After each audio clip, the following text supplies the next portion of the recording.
All right, we have one more presentation before our afternoon break. That was great, by the way. I just really enjoyed that conversation. Distributors and wholesalers have always had a very competitive landscape with which to deal, but now, of course, and we keep hearing it today, manufacturers themselves are part of that landscape.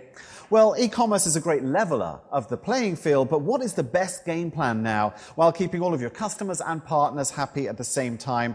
It is a fine line, and with more on this subject right now, please welcome to the stage the Chief Strategy Officer of Crown Partners, Kyle Priest.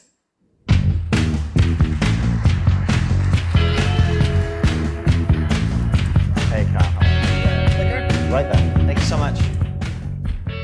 Hey, good afternoon. One of the great things about coming on in the afternoon is that you get to say everything that's already been said, right? So as we go through this, I think what you're going to find are some themes that you've heard today. But hopefully you'll also find a different filter about how to think about things. As you may have seen on the first slide, B2B, B2C, we talk about two-step distribution of B2B to C. Some of our customers like to say, no, it's C to B2B, and go down that path for a while about how the customer drives back in. What I'd like to suggest to you is that whether you are just starting out in e-commerce or in e-business in total as a manufacturer, or you're a distributor and a value-added reseller and a partner, the A in the Pythagorean theorem is actually the thing that matters. And rethinking B2B and B2C as really just the B of business ecosystem and the C of customers leaves you with this thing called access. And it's access to do stuff and get stuff and share stuff and react to stuff. And that's what the digital channels are bringing to bear that in the offline world we did through sales relationship, and we did through market insight, research activities, and we still do today. But in the digital space, we have the ability to do those things at warp speed in an iterative fashion where we learn. And so if we really want to exponentially grow our customers, C squared, then we have to look at our business ecosystem of our direct ability to support customers, sales, service, information, decision-making, as well as our partnerships and distribution channels in the offline world, and add and layer in the online digital channels. So I want to talk to you about ways to think about how you take all the great information you're learning here and you put it into an actionable plan that isn't a one-time deal, but an iterative opportunity to drive your business forward in a sustainable way that is wise return on investment, as you heard this morning from Ram, that is wide and open, as you just heard from Paul, around accepting channel conflict and understanding how we all relate. By putting the customer first is really the hypotenuse of this deal, and appreciating that you have a business ecosystem and then you have access channels. But business to business itself is no longer a channel, it's just a business ecosystem that you can leverage. So as we look at the model, it seems pretty straightforward. But where it gets interesting is when you think about it from your own perspective. And so I'm from Texas. This is a theory that even those of us that are Texans can understand. If you're from Texas, I hope you appreciate that. What's important about it is that whatever your business ecosystem is, if it's a simple handful of distributors, if it's a worldwide network, whatever your access points, only offline, only online, it's not the same as anyone else here. It's slightly different. And it's relatively the same, but it's different in volume, in number of differentiated components, and certainly your customer base is different. How much is direct, how much is indirect, how much is large, how much is small in your pyramid. And as you go through all those things, this theory and this approach of thinking about business squared plus your access squared will help you understand your customers and what they're all about.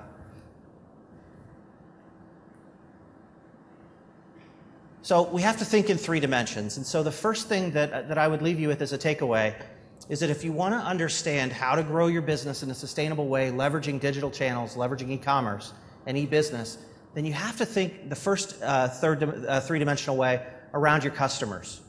Who are they? What do they want to do? When and where do they want to do it? Who are they? Where are they? What do they want to do and when do they want to do it? Do they want information?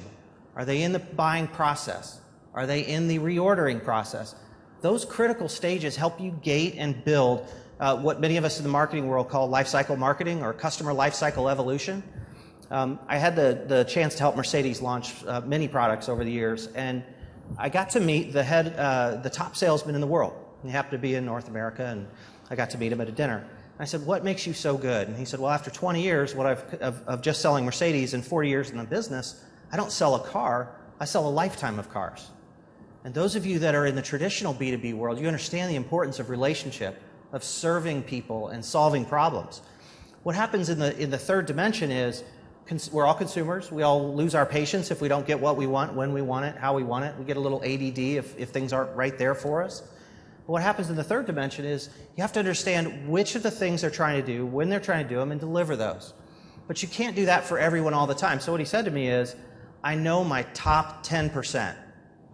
And I know what they're going to want next, and I write it down. And for us, that's called CRM, right? And it's called lifecycle marketing. So if you can understand the dimensionality of who are your customers today, what will those customers do tomorrow, you have what we would consider to be the benchmark and the baseline for good financial planning as you add channels and as you change your channel mix. And here's why.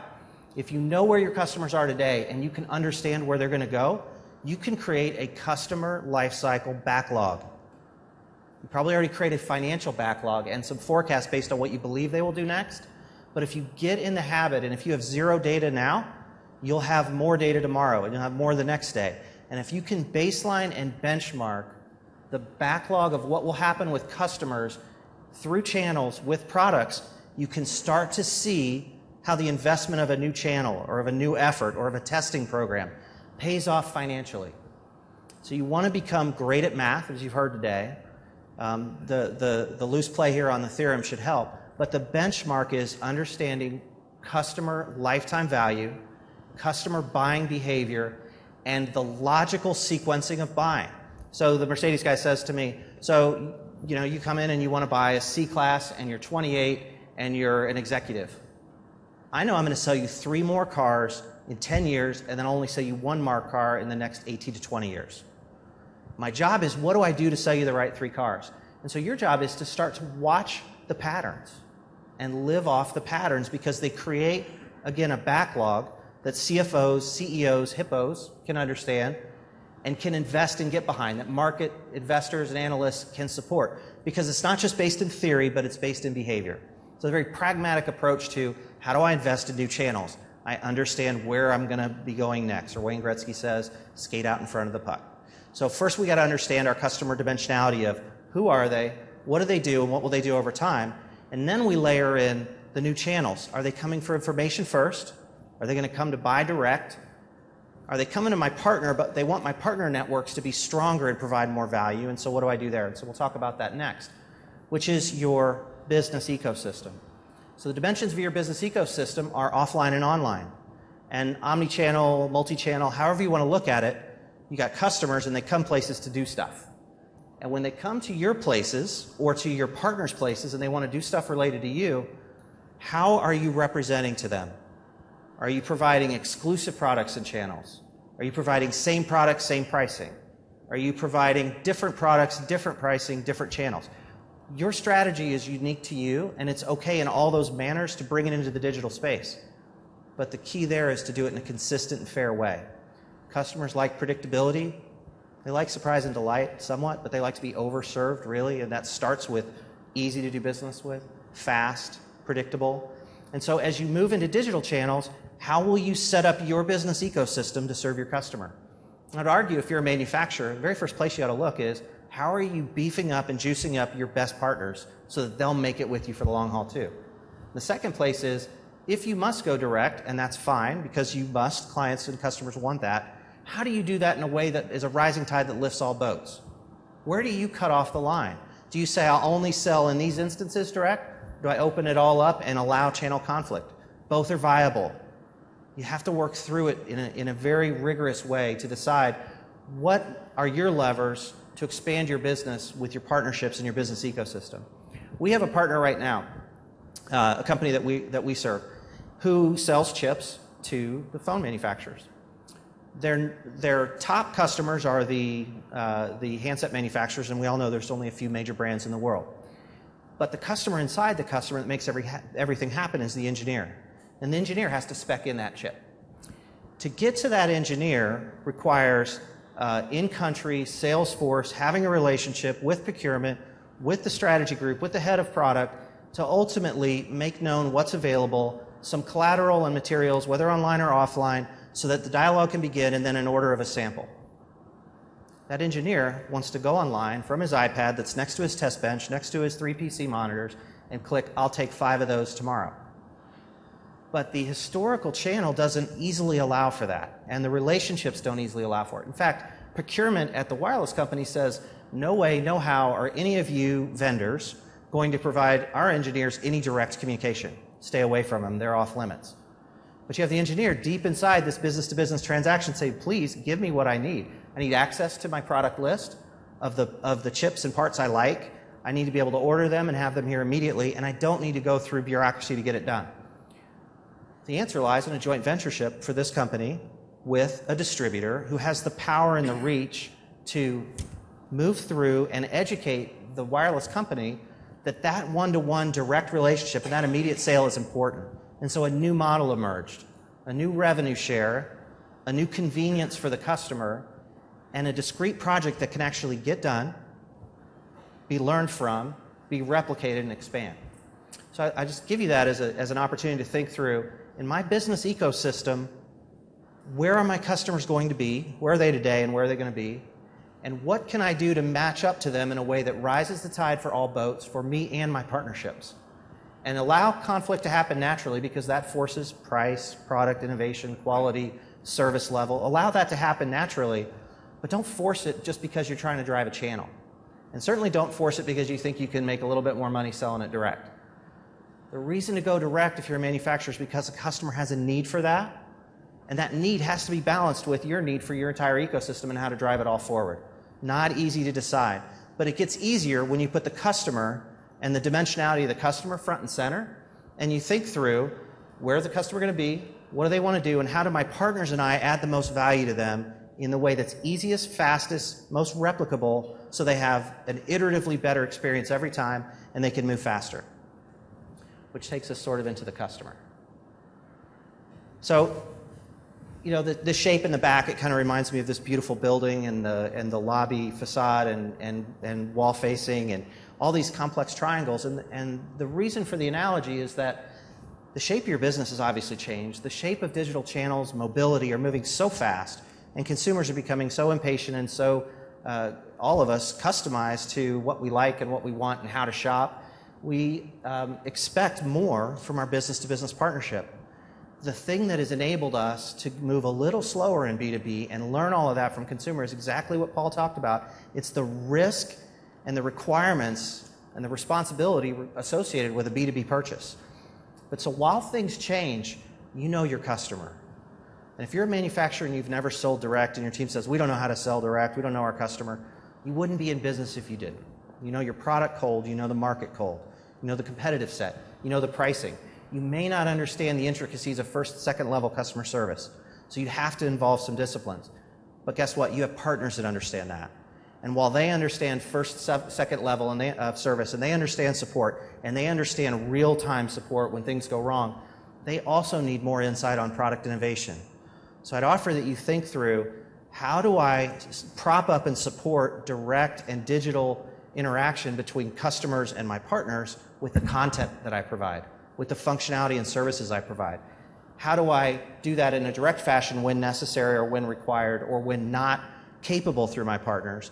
But also, what can we do together to create a new, greater value? What can your top partnerships and you do together that would create a new value? Because you both understand the customer and you both understand your markets. You know, channels only exist to add value.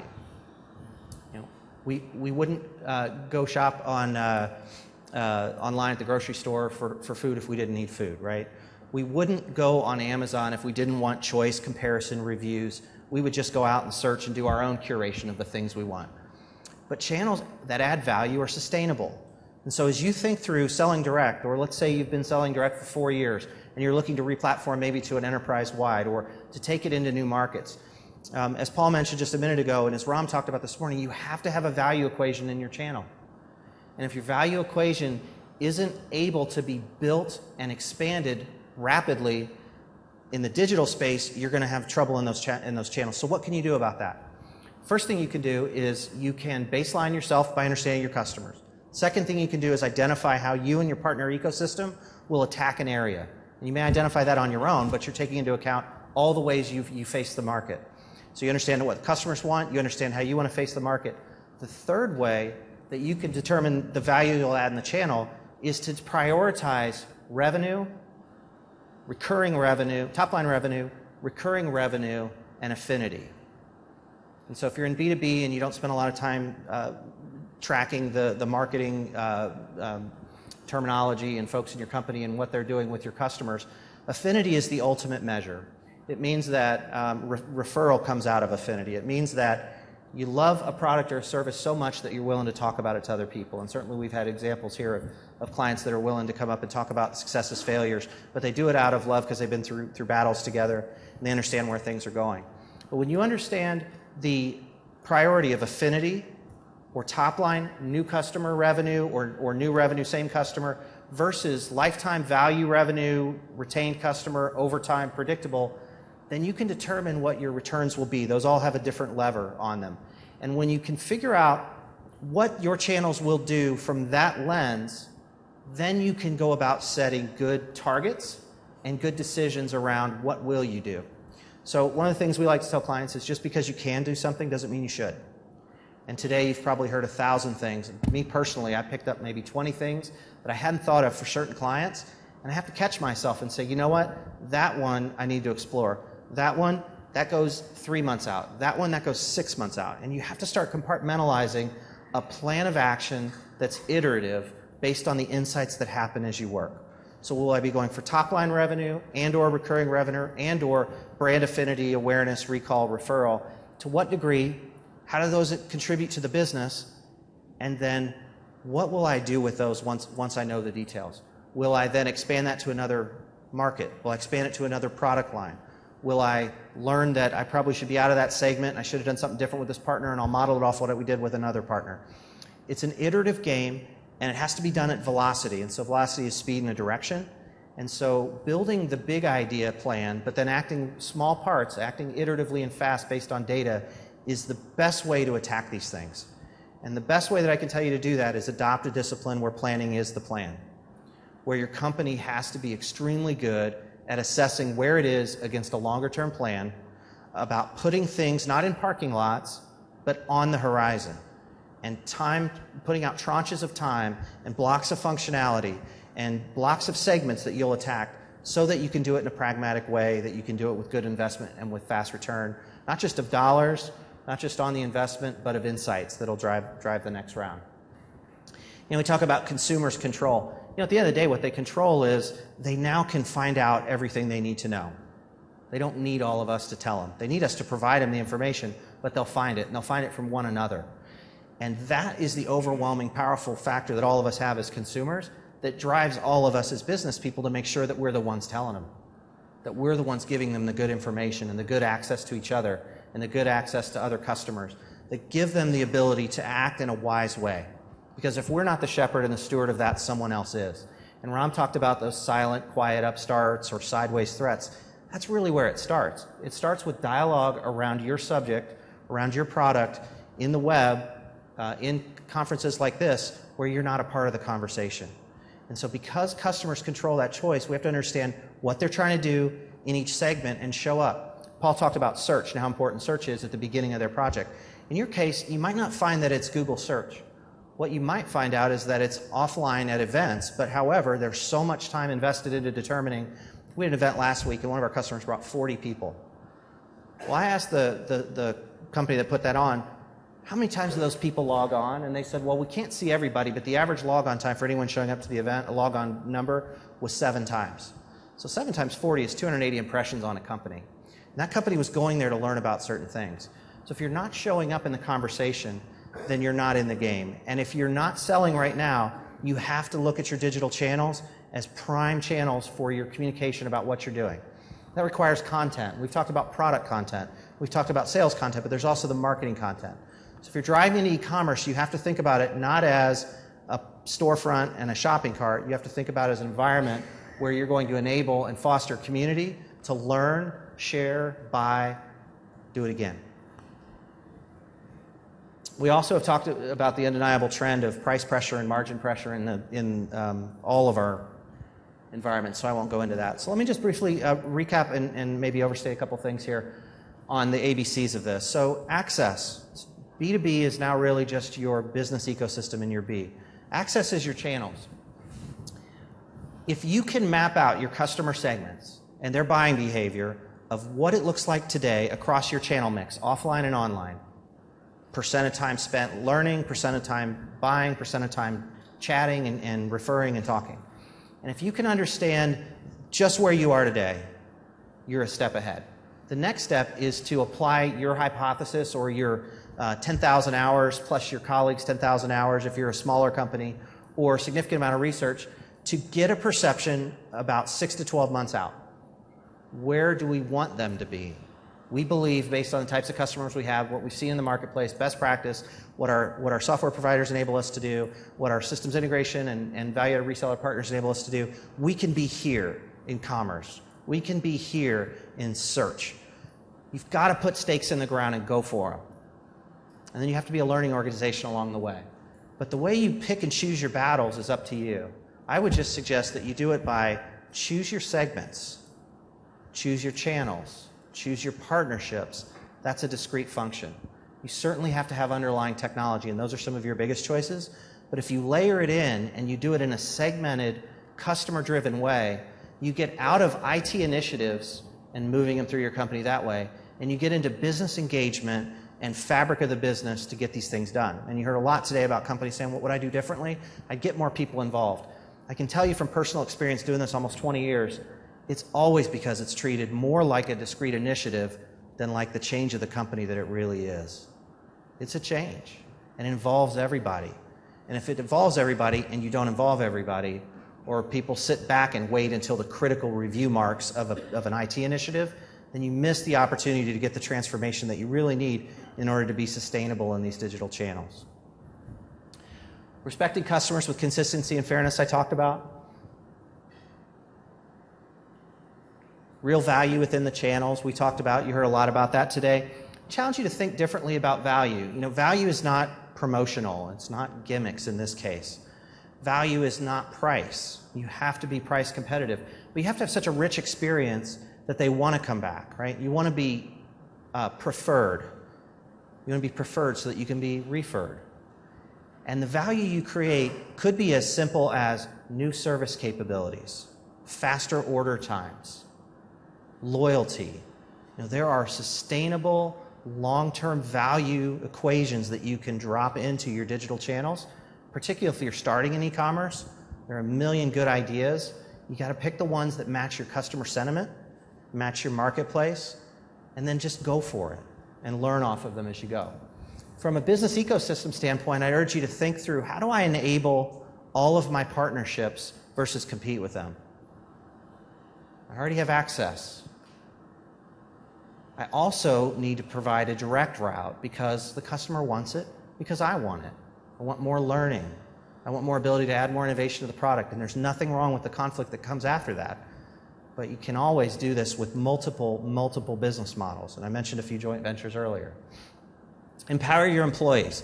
So where do I find good people? Well, you make good people. Right? People are good. You make them great with the training and the tools you give them. I've been through e-commerce launches at over 20 companies, and the best ones were always the hardest up front because they were with the current base of customers and a few experts brought in, whether they were through partnerships or hired into the company. They were always the best, even though they were the hardest up front, because they had the most lasting effect on change.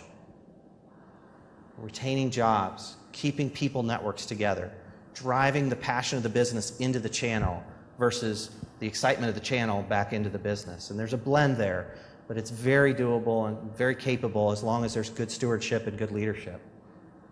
And above all, ensuring easy customer access. Customers. So I mentioned this earlier. If you're a manufacturer and you feel like you understand your customer from the product standpoint, you now have to understand them deeper and better from the channel standpoint. If you're a distributor, you have to understand the wants and needs behind the products, not just the price point and the drive. If you're an integrator or a value-added reseller or a value-added distributor, you already understand that. But now you have to understand the product innovation life cycle back, and there are very few top echelon that do that well. But if you're a manufacturer and you're stepping into your replatforming or your global scaling or your enterprise reach of e-commerce, then you have to think through your omni-channel experience. And so now you're down into across the channels, but you're also into the experience itself of what is optimal in this channel. And I would caution you, if you're early on, not to get too caught up in the best, most perfect user experience. The learning is there. One of the reasons you're hearing so much consistency today is because there's so much experience and so many lessons learned. When you see and identify an effective user experience, you can leverage it. It has to be thought through very specifically for your business, but it doesn't have to be organic. You don't have to start from scratch.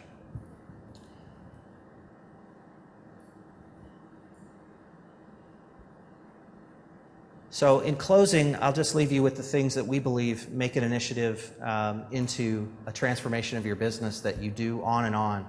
You know, it's omni-channel or multi-channel, but really it's just business anymore. And it has a digital aspect to it, just as it has an offline aspect to it. And the dramatic volume of change in mobility, in price pressure, in access online, are requiring us all to act differently, and that's why we're here. And the things that we believe are the cornerstones for acting differently are first to be data-driven. And that never means wait till you have the data to start. It means start so that you can have the data and go from there. The second is velocity. You have to have a vision of where you're going so that you can move with pace towards it.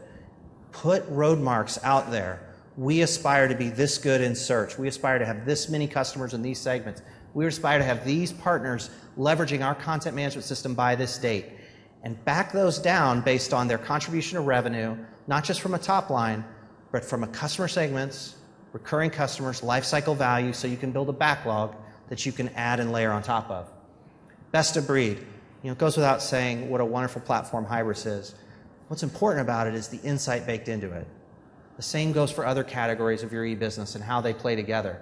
And if you're not leveraging what's existing and known and invested into these software applications because you have an old process or you have a trusted way of doing things, you're missing a chance for the transformation to take hold in your company.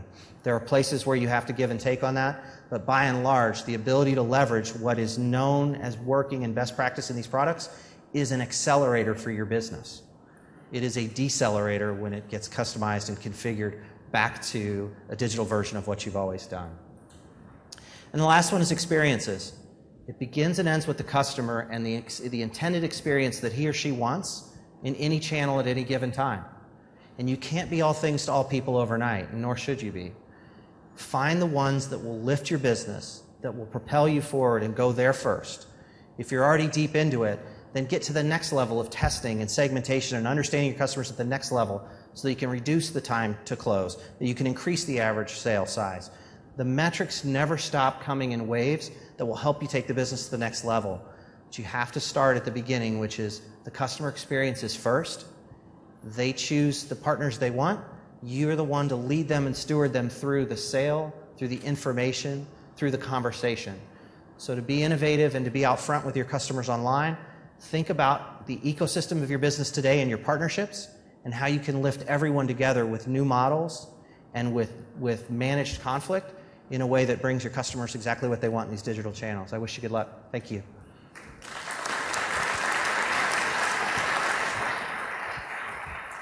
Kyle, thank you very much indeed. All right, great. Lots of things to think about. We'll take a coffee break now. We're back in here at 3:05. Thank you.